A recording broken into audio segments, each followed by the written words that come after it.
జిల్లాలో తెలంగాణ సీఎం రేవంత్ రెడ్డి మాట్లాడుతున్నారు. ఇప్పుడు ఆ లైవ్ చూద్దాం. శాసనసభ నియోజకవర్గ అభివృద్ధి కోసం ఈ రోజు ప్రారంభోత్సవాలు చేసుకొని అందులో భాగంగా ఆడబిడ్డలకు ఆలంబన ఇవ్వాలని, ఆర్థికంగా వాళ్ళని బలోపేతం చేయాలని ఈరోజు జిల్లా మహిళా సమాఖ్య ఆధ్వర్యంలో పెట్రోల్ బంకును ఈరోజు ఆడబిడ్డలే నిర్వహించుకునే విధంగా రాష్ట్రంలో దేశంలో ఎక్కడ లేని విధంగా ఈరోజు మనము ఆడబిడ్డలు పెట్రోల్ బంకు నిర్వహించుకోవడానికి ప్రారంభించుకున్నాం. ఇదే కాదు, ఆనాడు 2004 నుంచి 2014 వరకు తెలంగాణ రాష్ట్ర ప్రాంతంలో 25 లక్షల ఇందిరమ్మ ఇండ్లు, పేదవాడి ఆత్మ గౌరవం ఇందిరమ్మ ఇల్లు అని ఆనాడు తండాలలో, గూడాలలో, మారుమూల పల్లెల్లో ఉన్న పేదలకు, ముఖ్యంగా దళితులకు, గిరిజనులకు, ఆదివాసీలకు, బలహీన వర్గాలకు, మైనారిటీలకు, మహిళలకు ఇందిరమ్మ ఇండ్లు ఆనాడు ఇస్తే 10 సంవత్సరాలు గత ప్రభుత్వం నిర్లక్ష్యం వహించింది. డబుల్ బెడ్రూమ్ ఇండ్లు ఆశ చూపించి 10 ఏళ్ళు మనల్ని మోసం చేసినందుకు తగిన గుణపాఠం చెప్పి ఈనాడు ప్రజాపాలన తెచ్చుకుంటే తెలంగాణ రాష్ట్రంలో మంత్రులు పొంగులేటి శ్రీనివాసరెడ్డి గారి నేతృత్వంలో ఈరోజు 5 లక్షల ఇండ్లు దాదాపుగా తెలంగాణ రాష్ట్రం నలుమూలల ప్రతి నియోజకవర్గానికి దాదాపుగా 3500 ఇండ్లను ఇవ్వాలని ఈరోజు నిర్ణయం తీసుకొని ఆ ఇందిరమ్మ ఇండ్ల శిలా ఫలకాలు ఈరోజు ప్రారంభోత్సవ కార్యక్రమాలు, నూతన ఇందిరమ్మ ఇండ్ల నిర్మాణం కోసం ఈరోజు పునాదులు తీసి ఈరోజు మనం పనులను ప్రారంభించుకున్నాం మిత్రులు పొంగులేటి శ్రీనివాసరెడ్డి గారి నేతృత్వంలో.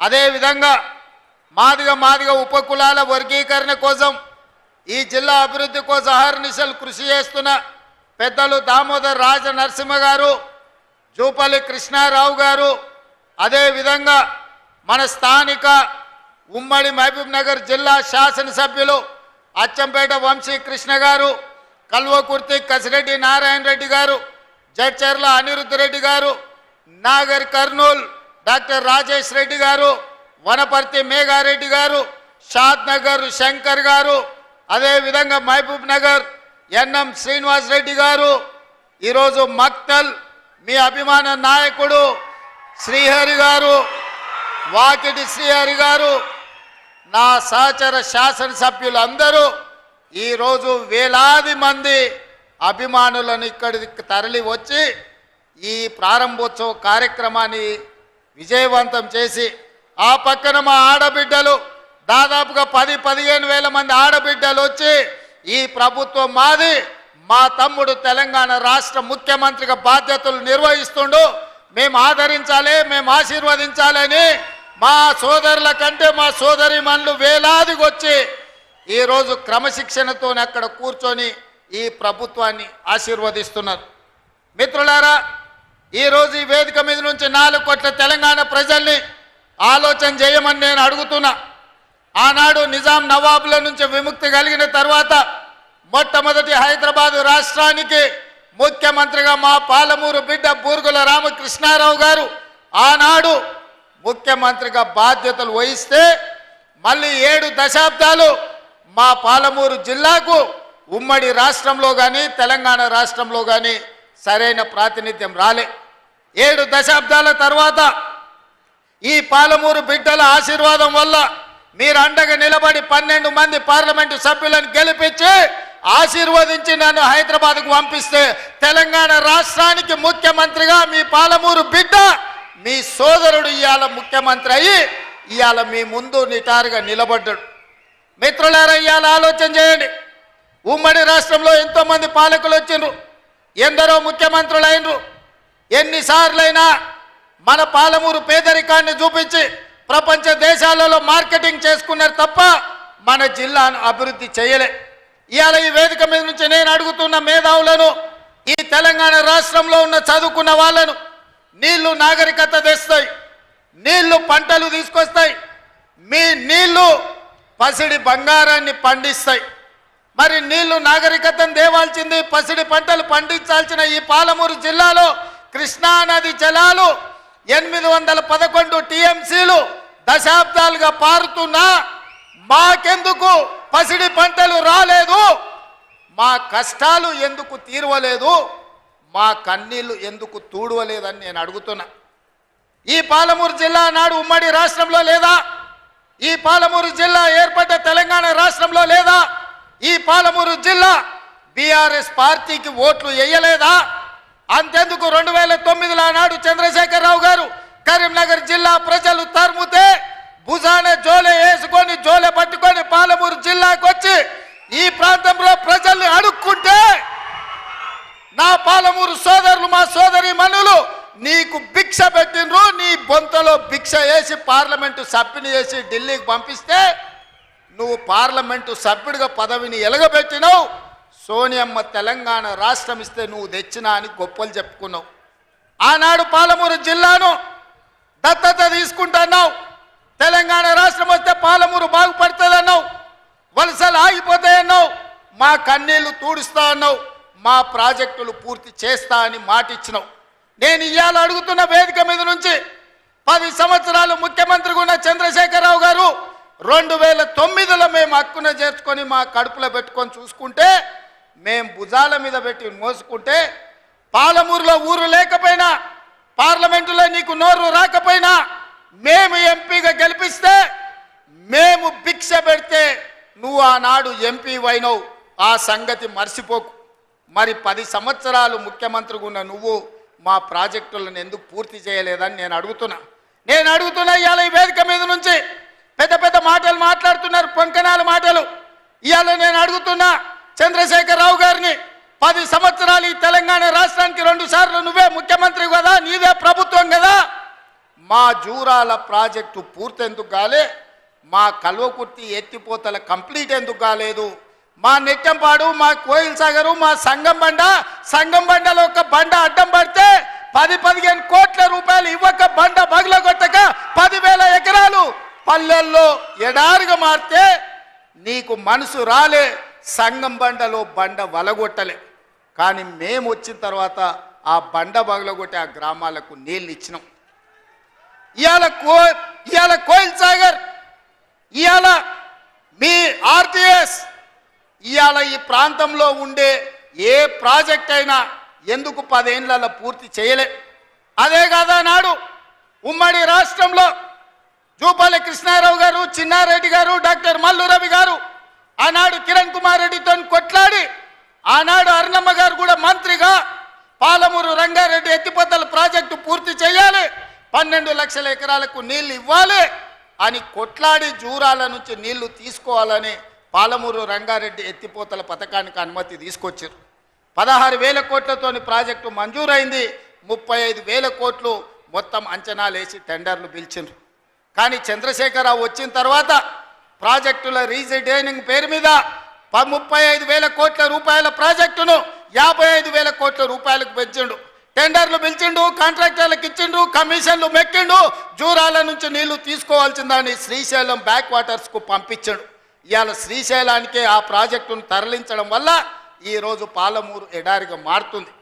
10 ఏళ్లలో పాలమూరు రంగారెడ్డి పూర్తి చేసిన, కల్వకుర్తి పూర్తి చేసిన, భీమా, నెట్టంపాడు, కోయిల్ సాగర్, రాజోలి బండ పూర్తి చేసి ఉంటే, తుమ్మిళ్ళ ప్రాజెక్టును పూర్తి చేసి ఉంటే ఇవాళ ఆంధ్రప్రదేశ్ మనకు అభ్యంతరం పెట్టకపోయి ఉండే.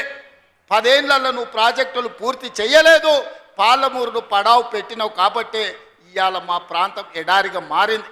ఆనాడు 2014లో నేను కొట్లాడి తెచ్చిన మక్తల్ నారాయణపేట కొడంగల్ ప్రాజెక్టు ఒకనాడు ఉమ్మడి రాష్ట్రంలో రాజశేఖర రెడ్డి గారు ముఖ్యమంత్రి ఉన్నప్పుడు దివంగత నాయకుడు చిట్టెం నర్సిరెడ్డి గారు మొట్టమొదట ప్రస్తావించండు మక్తల్ నారాయణపేట కొడంగల్ ప్రాజెక్టు గురించి. ఆ తర్వాత వారు చనిపోయినాక దాని గురించి మాట్లాడిన వాళ్ళే లేరు. మళ్ళీ 2009లో కొడంగల్ ఎమ్మెల్యేగా నేను బాధ్యత తీసుకున్న తర్వాత ఆ కాగితాలు వెలికి తీసి నేను కొట్లాడి 2014లో ఈరోజు నా మక్తల్ నారాయణపేట కొడంగల్ ప్రాజెక్టు తీసుకొచ్చిన. ఆనాడు 1,500 కోట్ల రూపాయలతో అంచనా అయ్యింది. 1,500 కోట్ల రూపాయలతోని 107,000 ఎకరాలకు ప్రాజెక్టు కట్టడానికి అనుమతులు తెచ్చిన. 10 ఏళ్ళు నా మీద కక్షతోని పాలమూరు మీద పగతోటి చంద్రశేఖరరావు ఈ ప్రాజెక్టును పక్కన పెడితే ఈరోజు నేను వచ్చిన తర్వాత తిరిగి వాటిని దుమ్ము దులిపి పనులు మొదలుపెట్టిన.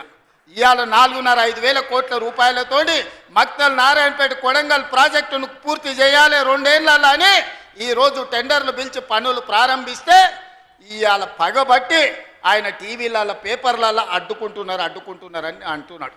నేను అడుగుతున్న చంద్రశేఖరరావు, నువ్వు 70 ఏళ్ళు మాకు అన్యాయం జరిగింది, మా ప్రాంతంలో నీళ్లు పోయినా మా ప్రాంతం నుంచి తరలిపోతున్న కృష్ణానది జలాలు మాకు తాగడానికి మా సాగునీరుకు అందు రాకపోయినా ఈ దేశంలో ఎక్కడ ప్రాజెక్టులు కట్టినా బాక్రానంగల్ కావచ్చు, శ్రీశైలం కావచ్చు, నాగార్జున సాగర్ కావచ్చు, ఎస్ఆర్ఎస్పి కావచ్చు, ఈ దేశంలో ఎక్కడ ప్రాజెక్టులు కట్టినా తట్ట పని, పార పని, మట్టి పని, చెమట తీసే ప్రతి పని మా పాలమూరు బిడ్డలు చేసి దేశానికి ప్రాజెక్టులను అందించారు. ఇవాళ ఈ దేశంలో పంట పండుతుందంటే మా పాలమూరు బిడ్డల స్వేదం ఉంది, మా రక్తం ఉంది, మా కష్టం ఉంది.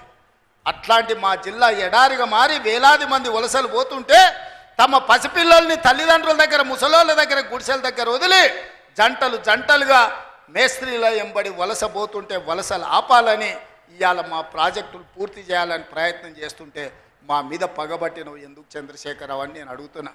ఏం అన్యాయం చేసినాం నీకు చంద్రశేఖరరావు? మేము నిన్ను మా పార్లమెంట్ సభ్యుడిగా ఎన్నుకోవడం మేము చేసిన అన్యాయమా? నీ పార్టీకి పోయినసారి 13 సీట్లు ఇవ్వడం మేము చేసిన అన్యాయమా? ఏం అన్యాయం చేసినామని ఇవాళ మా జిల్లాల ప్రాజెక్టులను అంటుకుంటున్నావు? ఈ 10 ఏళ్లలో నువ్వు పాలమూరు రంగారెడ్డి ఎత్తిపోతలు పూర్తి చేసినుంటే ఇవాళ చంద్రబాబు నాయుడుతో పంచాయతీ ఎందుకు వస్తుండే? ఆనాడు నువ్వు వైఎస్ రాజశేఖర రెడ్డి ముఖ్యమంత్రి ఉన్నప్పుడు ఆనాడు పోతిరెడ్డిపాడు పక్క 4,000 క్యూసెక్స్ నుంచి 40,000 క్యూసెక్లకు పెంచింది. రాజశేఖర రెడ్డి గారికి ఊడిగం చేసింది. రాజశేఖర రెడ్డి చెప్పులు మోసి కృష్ణానది జలాలను రాయలసీమకు తరలించడానికి అనుమతించింది సన్నాసివి నువ్వు కాదా చంద్రశేఖరరావు? ఆనాడు నువ్వు ఊడిగం చేసి రాజశేఖర రెడ్డి పోతిరెడ్డిపాడు ద్వారా నీళ్లు తరలించకపోయాడు కృష్ణానది జలాలు. మళ్ళీ ఆయన కొడుకు జగన్మోహన్ రెడ్డి ముఖ్యమంత్రి అయిన తర్వాత ఇదే ప్రగతి భవన్, ప్రజల స్వేదంతో నిర్మించిన ప్రగతి భవన్ అధికారిక కార్యాలయానికి వైఎస్ కొడుకు జగన్మోహన్ రెడ్డిని పిలిపించి పంచపక్ష ప్రమాణాలు పెట్టి 6 గంటలు చర్చించి రాయలసీమ ఎత్తిపోతల పథకం రచించింది నువ్వు కాదా? ఇది ద్రోహం కాదా? ఆనాడు రాజశేఖర రెడ్డితో కలిసి పోతిరెడ్డిపాడు ద్వారా కృష్ణానది జలాలను సీమకు తరలించకపోతుంటే హారతిచ్చింది నువ్వు కాదా? ఆనాడు మంత్రివర్గంలో నీ మంత్రులు లేరా? హరీష్ రావు గారు ఆ మంత్రివర్గంలో మంత్రి కాదా అని నేను ఇవాళ అడుగుతున్నా. అదే కాదు, జగన్మోహన్ రెడ్డి గారు ముఖ్యమంత్రి ఉన్నప్పుడు ఏ నీళ్ల కోసం తెలంగాణ రాష్ట్రం తెచ్చుకున్నామో, ఏ నీళ్ల కోసం శ్రీకాంతాచారి లాంటి యువకులు, నూనూగు మిసాల యువకులు ఆత్మ బలిదానాలు చేసుకున్నారు. ఆ బలిదానాలతో సాధించుకున్న తెలంగాణలో కృష్ణానది జలాలు రంగారెడ్డి, మహబూబ్ నగర్, అదేవిధంగా నల్గొండ, ఖమ్మం జిల్లాలకు ప్రాజెక్టులకు, భూములకు పారాల్సిన నీళ్లు రాయలసీమ జిల్లాలకు తరలించకపోతుంటే రాయలసీమ లిఫ్ట్ ఇరిగేషను, అదేవిధంగా ముచ్చుమర్రి లిఫ్ట్ ఇరిగేషన్ నిర్మించుకుంటుంటే ఒక్క రోజైనా నువ్వు అడ్డుకున్నావా? వీరతిలకం దిద్ది జగన్మోహన్ రెడ్డికి పంచపక్ష ప్రమాణాలు పెట్టింది నువ్వు కాదా? ఇవాళ నువ్వు చేసిన పాపం ఇవాళకు మాకు శాపమైంది, ఇవాళ మాకు ఉరైంది. ఇవాళ తొందరలోనే రాయలసీమ లిఫ్ట్ ఇరిగేషన్ పూర్తి అయితే రోజుకు 10 టీఎంసీలు అంటే ఒక్క నెల రోజులు మన కళ్ళు మూసుకుంటే 300 టీఎంసీలు శ్రీశైలం మొత్తం తరలించకపోవడానికి, మలుపుకపోవడానికి ఇవాళ పునాదులు వేస్తే ఆంధ్రప్రదేశ్ ప్రభుత్వం వీర తిలకం దిద్ది కాంట్రాక్టర్ దగ్గర కమిషన్ల కోసం కక్కుర్తిపడ్డది నువ్వు కాదా చంద్రశేఖరరావు? ఆనాడు సాగునీటి పారుదల శాఖ మంత్రి హరీష్ రావు కాదా అని నేను అడుగుతున్నా. 5 ఏళ్ళు హరీష్ రావు సాగునీటి పారుదల శాఖ మంత్రి, 5 ఏళ్ళు చంద్రశేఖరరావు గారు సాగునీటి పారుదల శాఖ మంత్రి. మరి నేను ఇవాళ అడుగుతున్నా, పాలమూరు అక్కడనే ఉంది, కల్వకుర్తి అక్కడనే ఉంది, భీమా ఎండిపోయింది, కోయిల్ సాగర్ ఆరిపోయింది, ఈరోజు ఆర్డిఎస్ అట్లనే ఉండిపోయింది. మా ప్రాజెక్టులు ఎందుకు పూర్తి చేయలే? మా పాలమూరు కష్టాలు ఎందుకు తీరవలేదని నేను అడుగుతున్నా. ఈ నీళ్లు మాకు నాగరికతను ఎందుకు తేలే? ఈ నీళ్లు మాకు పసిడి పంటలు ఎందుకు తీయలే? ఈ నీళ్లు మాకెందుకు కన్నీళ్లు మిగిలిచ్చినాయని నేను అడుగుతున్నా. ఈ నీళ్లు మా భూములు ఎడారుగా మారడానికి, ఈ నీళ్లు మా ప్రజలు వేలాదిగా వలసలు పోవడానికే పనికొచ్చినాయి తప్ప మా జీవితాలలో వెలుగులు వచ్చినాయని నేను అడుగుతున్నా. ఈ పాపం నీది కాదా చంద్రశేఖరరావు? ఈ పాపం నీదే కదా? 10 ఏళ్ళు వచ్చిన తెలంగాణ రాష్ట్రంలో 2 లక్షల కోట్ల రూపాయలు సాగునీటి ప్రాజెక్టుల కోసం ఖర్చు పెట్టినావు కదా. 1,00,000 కోట్లు కాళేశ్వరం కట్టినావు. 1,00,000 కోట్లల్లా 1,000 కోట్లు మింగినావు. కట్టిన కాళేశ్వరం కుప్పగూలిపోయింది. ఇంతకంటే దిక్కుమాలిన ప్రాజెక్ట్ ఇంకెక్కడైనా ఉంటుందా అని నేను చంద్రశేఖరరావుని అడుగుతున్నా. ఇవాళ మా ప్రాజెక్టులు పడావు పెట్టి మా నిధులు నీళ్ళేమో రాయలసీమ తరలించకపోయింది, నిధులేమో నువ్వు తరలించకపోయినావు. పదవులేమో నీ ఇంట్లోకి వచ్చినాయి, పాపాలేమో మాకు వచ్చినాయి. ఇవాళ ఈ పాపాలు ఈ కష్టాలు ఎంతకాలం మేము ఎదుర్కోవాలని నేను అడుగుతున్నా. అందుకే మిత్రులారా, ఇవాళ మన మీద పగబట్టిండు. 10 ఏళ్ళు ముఖ్యమంత్రి ఉన్నాయన, మన పరిపాలన బాగలేదంటుడు. నేను అడుగుతున్న ఇక్కడికి వచ్చిన సోదరుని, తెలంగాణ ప్రజల్ని, 10 ఏళ్ళు కేసీఆర్ ముఖ్యమంత్రి ఉన్నాడు, 12 ఏళ్ళు నరేంద్ర మోడీ ప్రధానమంత్రి ఉన్నాడు. ఇవాళ చర్చకు సిద్ధమా? కిషన్ రెడ్డి గారు మీ పార్టీ ప్రెసిడెంట్గా నువ్వురా, కేంద్ర మంత్రిగా నువ్వురా, చంద్రశేఖరరావు గారు ప్రతిపక్ష నాయకుడిగా నీ పార్టీ ప్రెసిడెంట్గా నువ్వురా, కాంగ్రెస్ పార్టీ నుంచి ముఖ్యమంత్రిగా నేను వస్తా. 12 ఏళ్ళు మోడీ పరిపాలన మీద, 10 ఏళ్ళు చంద్రశేఖరరావు పరిపాలన మీద, 12 నెలల మా పరిపాలన మీద, ప్రజా పరిపాలన మీద చర్చ చేయడానికి నేను సిద్ధంగా ఉన్నా. చర్చలో ఓడితే ముక్కు నేలకు రాస్తా అని చెప్పి నేను ఈ సందర్భంగా సవాలు విసురుతున్నా. ఇవాళ నేను అడుగుతున్నా, మాకు అవకాశం వచ్చింది, మా జిల్లాకు అవకాశం వచ్చింది. మేము ఎవరినో అడుక్కోవడం, ఎవరి ముందల్లో చేయి దాచడం కాదు. ఇవాళ మా పాలమూరు జిల్లాకే ఒక అవకాశం వచ్చింది. మా ప్రాజెక్టులు మేము పూర్తి చేసుకోవద్దా? మా మక్తల్ నారాయణపేట కొడంగల్ ఎత్తిపోతల పథకాన్ని మేము కట్టుకోవద్దా? మా పాలమూరు రంగారెడ్డి పూర్తి చేసుకోవద్దా? మా కల్వకుర్తి పూర్తి చేసుకోవద్దా? మా బీబా పూర్తి చేసుకోవద్దా? మా నెట్టంపాడు పూర్తి చేసుకోవద్దా? మా కోయిల్సాగర్ పూర్తి చేసుకోవద్దా? మా జూరాల పూర్తి చేసుకోవద్దా? మా తుమ్మిళ్ళ ప్రాజెక్టు పూర్తి చేసుకోవద్దా? మా ప్రాంతం అభివృద్ధి చెందొద్దా అని చంద్రశేఖరరావుని అడుగుతున్నా.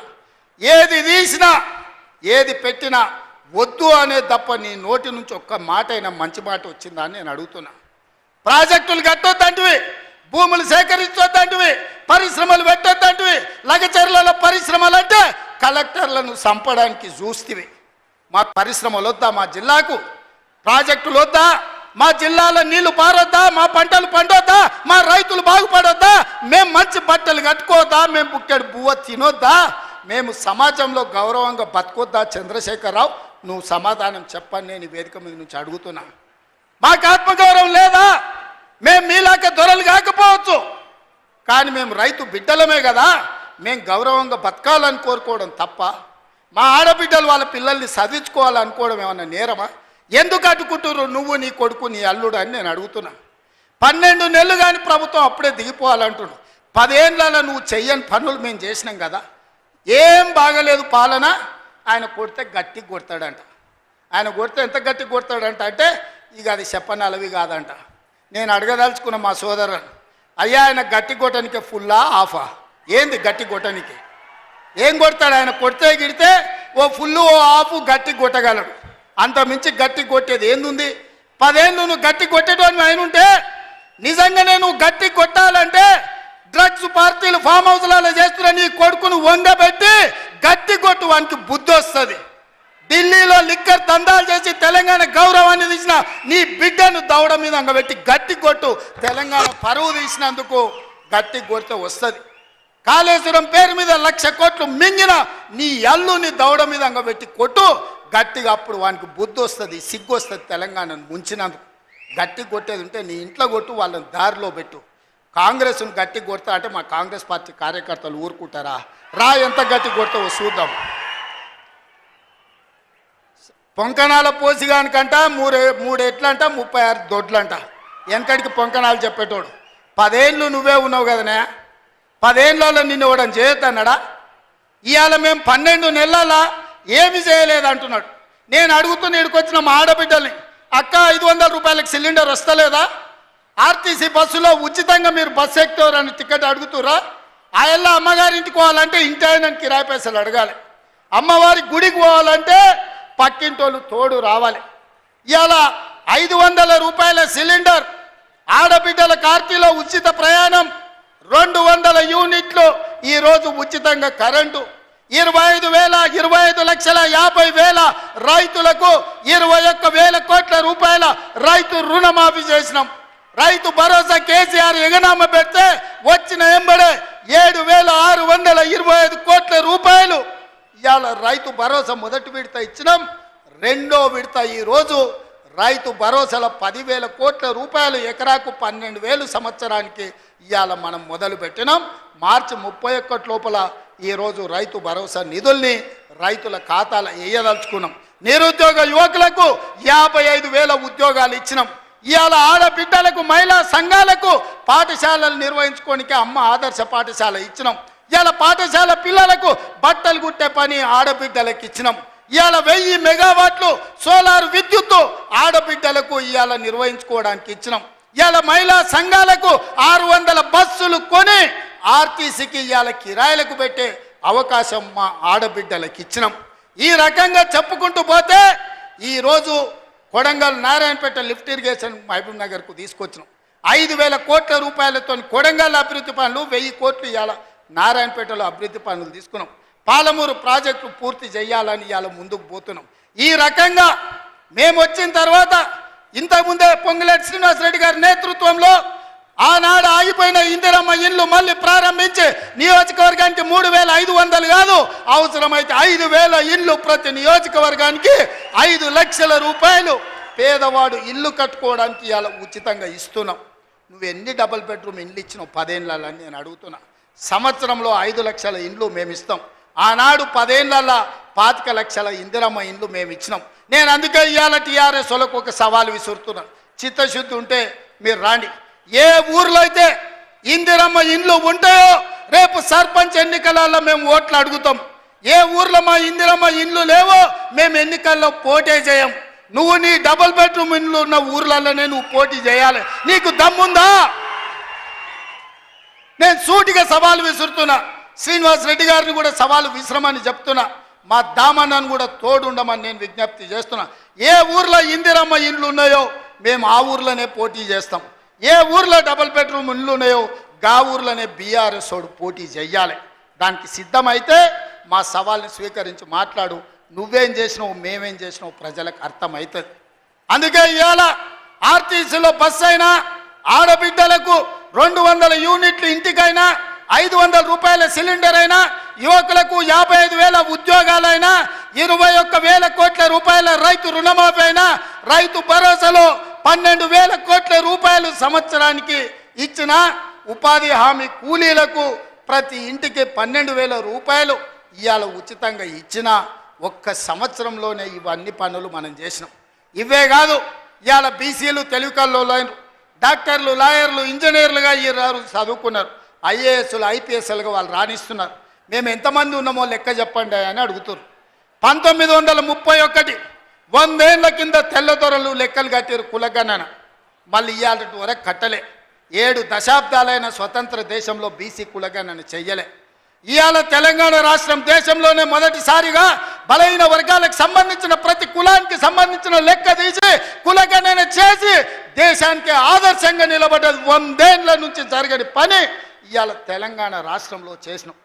మాదిగ ఉపకులాల వర్గీకరణ ఏండ్ల నుంచి కొట్లాడుతున్నారు. 30 ఏండ్ల నుంచి 100 మంది పిల్లలు చచ్చిపోయినారు ఆ కొట్లాటలు. ఇవాళ ఎస్సీ ఉపకులాలకు సంబంధించి ముఖ్యంగా మాదిగ ఉపకులాల వర్గీకరణ 30 ఏళ్ల నుంచి పీఠముడిగా ఉంటే ఆ సమస్యని పరిష్కరించి ఇవాళ వర్గీకరణ చేసినాం. ఇవన్నీ ఒక్క సంవత్సరం మేము సాధించిన విజయాలు.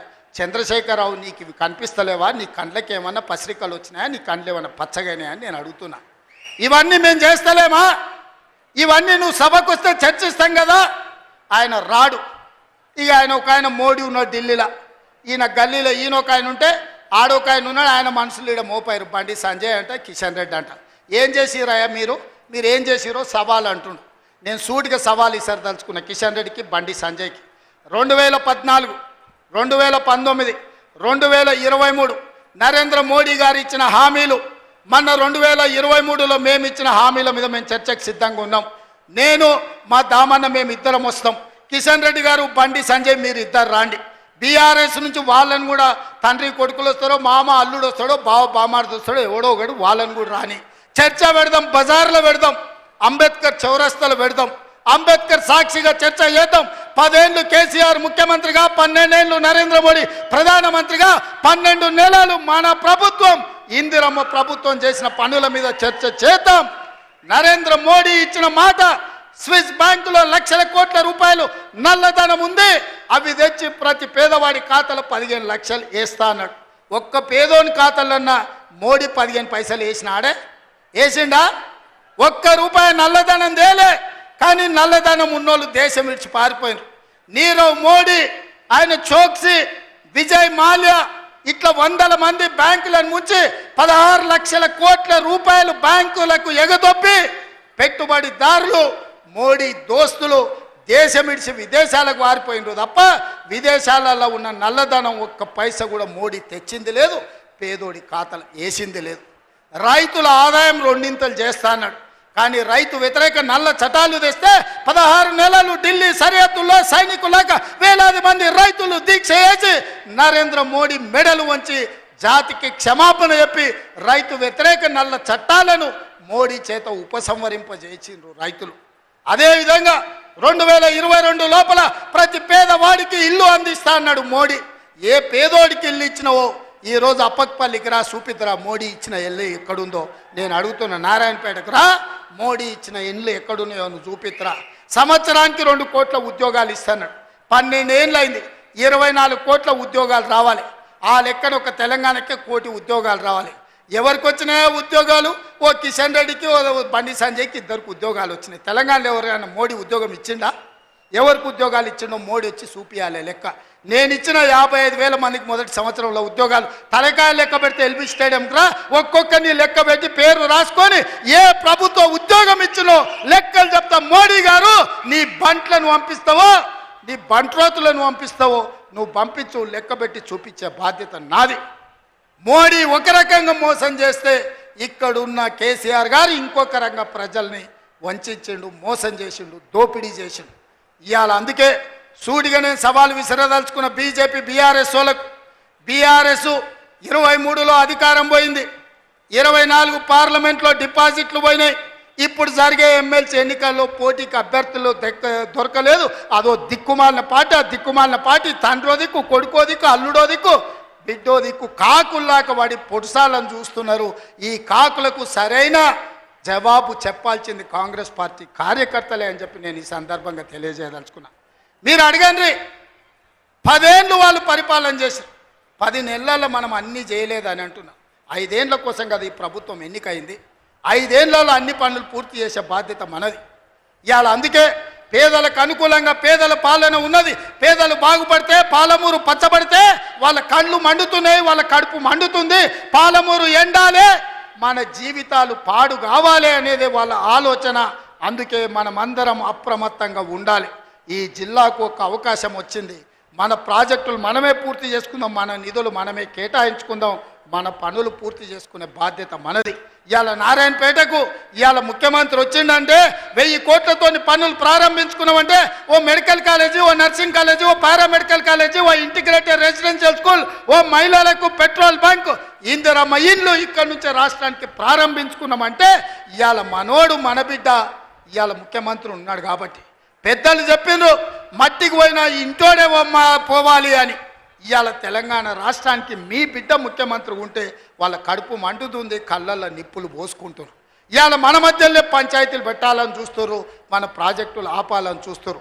అందుకే ఈ ప్రాంతంలో వచ్చే పరిశ్రమలైన సాగునీటి ప్రాజెక్టులకైనా భూసేకరణను అడ్డుకోకండి. మీకు నష్టపరిహారం అధికంగా ఇచ్చే బాధ్యత మాది.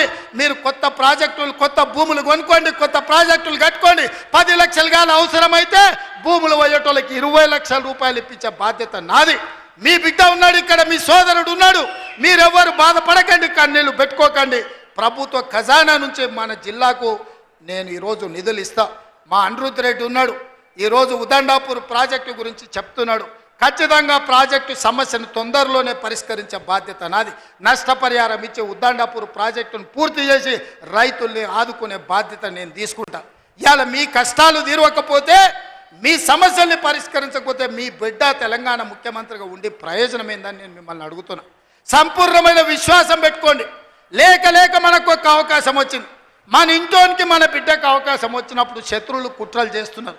కడుపుల కత్తులు పెట్టుకొని బయలుదేరుతున్నారు. కౌగిలించుకున్నట్టే ఇకిలిస్తున్నారు, కౌగిలించుకొని కడుపుల కత్తులు పెట్టి పొడిచి చంపాలని చూస్తున్నారు. ఇట్లాంటి సన్నాసులకు గుణపాఠం చెప్పాల్సిన బాధ్యత పాలమూరు జిల్లా యువకుల మీదనే ఉన్నది. మిత్రులారా, పనిలో నిమగ్నమై ఉన్న పనులు చేసే బాధ్యత నాది, కాపాడుకునే బాధ్యత మీది. మళ్ళీ రాదు ఇట్లాంటి అవకాశం. ఇవాళ తప్పిపోయిందా, మళ్ళీ 50 ఏళ్ళు అవుతుందో, 60 ఏళ్ళు అవుతుందో, 70 ఏళ్ళు అవుతుందో, 100 ఏళ్ళు అవుతుందో, చరిత్రను మనం అంచనా వెయ్యలేము. ఇవాళ వచ్చినప్పుడే మన ప్రాజెక్టులను పూర్తి చేసుకుందాం, పాలమూరును పూర్తి చేసుకుందాం, కల్వకుర్తిని పూర్తి చేసుకుందాం, భీమా, నెట్టంపాడు, కోల్చాగర్ను పూర్తి చేసుకుందాం, మక్తల్, నారాయణపేట, కొడంగల్ ప్రాజెక్టును పూర్తి చేసుకుందాం. కొడంగల్లో పరిశ్రమలు తెద్దాం, మన ప్రాంత నిరుద్యోగ సమస్యని పరిష్కరిద్దాం. మీరందరూ అండగా నిలబడాలి. ఈ ప్రాంతాన్ని అభివృద్ధి చేసే బాధ్యత నాది. మళ్ళొక్కసారి సూటిగా కిషన్ రెడ్డి గారికి, బండి సంజయ్ గారికి, కేసీఆర్ గారికి, కేటీఆర్ గారికి నేను సవాల్ విసురుతున్నా. 12 ఏళ్ళు మోడీ పాలన మీద, 10 ఏళ్ళు కేసీఆర్ పాలన మీద, 12 నెలలు మా పాలన మీద మేము చర్చకు సిద్ధంగా ఉన్నాం. నేను మా సోదరుడు దామోదర్ రాజనరసింహ గారు మేము చర్చకు వస్తాం. తారీఖు చెప్పండి, ఏ సెంటరో చెప్పండి, ఏ సెంటర్ అయినా మేము తయారు. మీరు సిద్ధమైతే రాండి, ఎవరు ఏం చేసిండ్రో చర్చ చేద్దాం, తేలుద్దాం, తెలంగాణ ప్రజలకు వాస్తవాలు చెబుదాం. ఇంత గొప్ప కార్యక్రమాన్ని ఏర్పాటు చేసినందుకు మిత్రుడు శివకుమార్ రెడ్డి గారిని, అదేవిధంగా కాంగ్రెస్ పార్టీ కార్యకర్తల నాయకుల్ని, మా పర్ణికమ్మను మనస్ఫూర్తిగా అభినందిస్తున్నా. రాబోయే రోజుల్లో స్థానిక సంస్థల్లో కూడా మనం మన బలాన్ని నిరూపించాలి. పాలమూరి మొత్తం ఏకమై ఎవరిని సరిహద్దులకు రాకుండా చూడాలి. ఆ చూసే బాధ్యత మీదే అని తెలియజేస్తూ మీ అందరి దగ్గర సెలవు తీసుకుంటున్నా. మీరందరు సిద్ధమేనా? సిద్ధమేనా? సిద్ధమేనా? యుద్ధానికి సిద్ధమేనా? సిద్ధమేనా? సిద్ధమన్న వాళ్ళందరూ చేయి పైకెత్తండి. జై కాంగ్రెస్, జై జై కాంగ్రెస్. ధన్యవాదాలు మిత్రులారా.